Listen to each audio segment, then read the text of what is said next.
Donc aujourd'hui, nous célébrons, dans le cadre des événements, les Journées de l'Afrique de SOS Sahel, nous célébrons les producteurs de fonio du sud du Sénégal, en particulier des régions de Kolda, de Kédougou et de Tambacounda, qui sont venus nous rejoindre pour nous présenter la filière fonio et aussi toutes les conditions de production du fonio ici au Sénégal.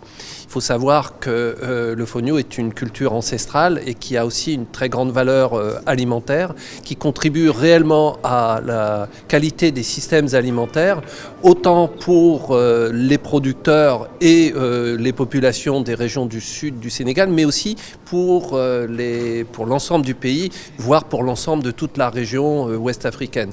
Et donc ce qui est intéressant au niveau du fonio, c'est que cette culture, à la fois qui a des valeurs sur le plan nutritionnel, elle est riche en vitamines, elle est riche aussi en protéines, elle a aussi un intérêt puisqu'elle est sans gluten, elle est peu connue, mais il y a vraiment moyen de la valoriser et c'est le travail que fait SOS Sahel avec l'ensemble de ses partenaires pour justement améliorer les conditions de production des producteurs et former, professionnaliser 1200 producteurs dans les régions sud du Sénégal. Notre intention, c'est réellement de promouvoir le fonio pour aussi promouvoir des systèmes alimentaires et des systèmes d'exploitation durables. Il ne s'agit pas de faire de la monoculture du fonio, mais c'est réellement d'intégrer le fonio dans les systèmes agricoles et territoriaux, dans les espaces territoriaux.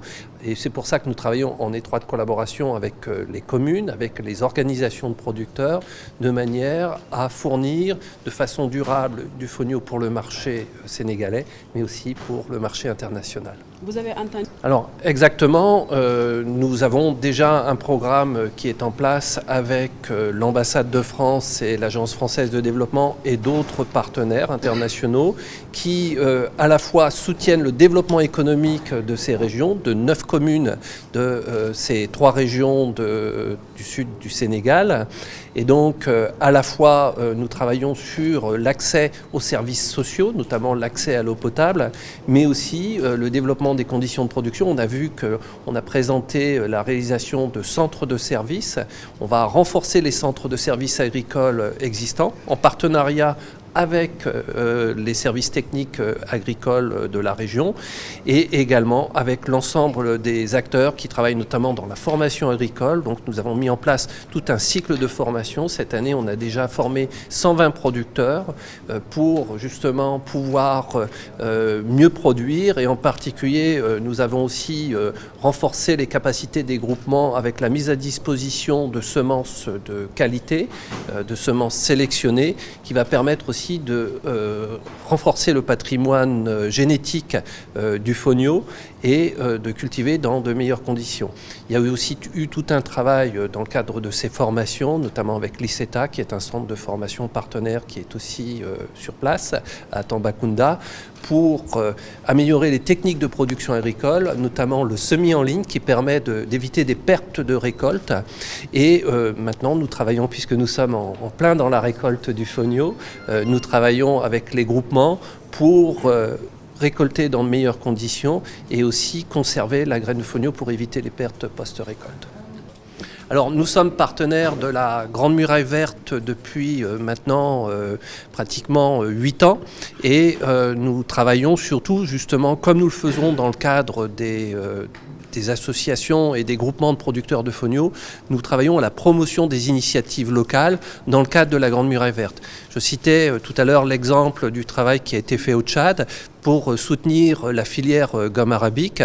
Ça concerne 30 000 familles du centre du Tchad pour pouvoir améliorer à la fois les conditions de production, comme on le fait pour le fonio, mais aussi pouvoir conserver toutes les gommeraies, à la fois les forêts naturelles, mais aussi les arbres qui sont présents dans les champs pour pouvoir développer des systèmes agroforestiers qui permettent justement d'associer la valorisation des produits forestiers non ligneux avec les cultures et aussi avec l'élevage, parce que le Sahel, c'est aussi une grande zone pastorale et notre mission, c'est réellement de coordonner l'ensemble des acteurs et de travailler en étroite collaboration aussi avec les États. Par exemple, aussi au Burkina Faso, nous travaillons avec l'Agence nationale de la Grande Muraille Verte pour la restauration de 30 000 hectares de terre dans l'ensemble du centre du Burkina Faso. Et là, c'est l'Agence nationale qui est quelque part le maître d'ouvrage du programme, qui en fait le pilotage. Et notre mission, c'est réellement de réaliser toutes les actions de restauration des terres et de renforcement des compétences des producteurs pour pouvoir renouveler la fertilité de leurs terres et aussi diversifier leur système de production. Et la Grande Muraille Verte, c'est pas simplement planter des arbres, c'est réellement créer des systèmes de production durables, on va dire climato-intelligents, c'est un mot un petit peu à la mode, mais qui sont réellement résilients face au changement du climat. Oui.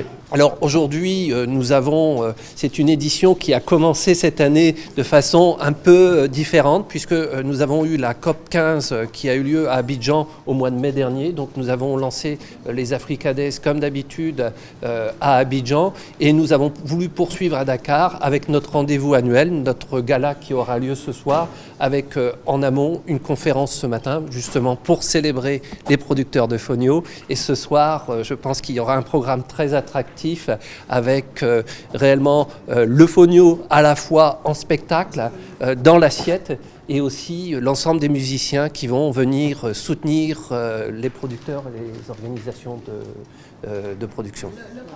Voilà, alors il faut rappeler que les Africades et le gala est réellement parrainé par le président Abdou Diouf qui, depuis son origine, soutient la mission de SOSL. Les difficultés auxquelles nous faisons face, c'est peut-être les récoltes de fonio. C'est une première des difficultés. La deuxième des difficultés, c'est la transformation. Parce qu'il faut nécessairement des équipements adéquats pour pouvoir faire un fonio de qualité. Parce que le fonio est un produit qui absorbe trop de sable. Et avec du sable, tu ne peux pas faire un produit de qualité avec le fonio. C'est vrai que c'est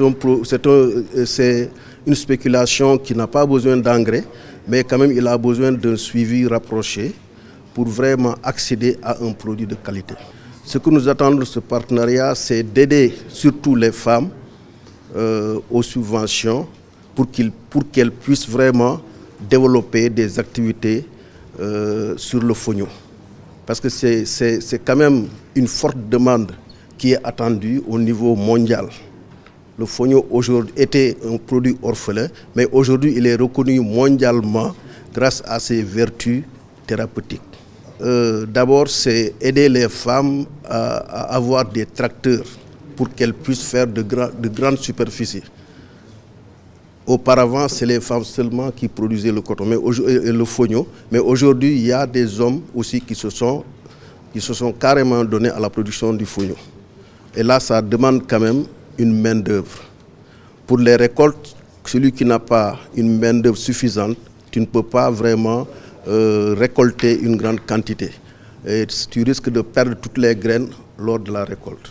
C'est pourquoi on demande vraiment à ce que la recherche puisse vraiment s'orienter vers une machine qui pourra nous aider à la récolte du fonio.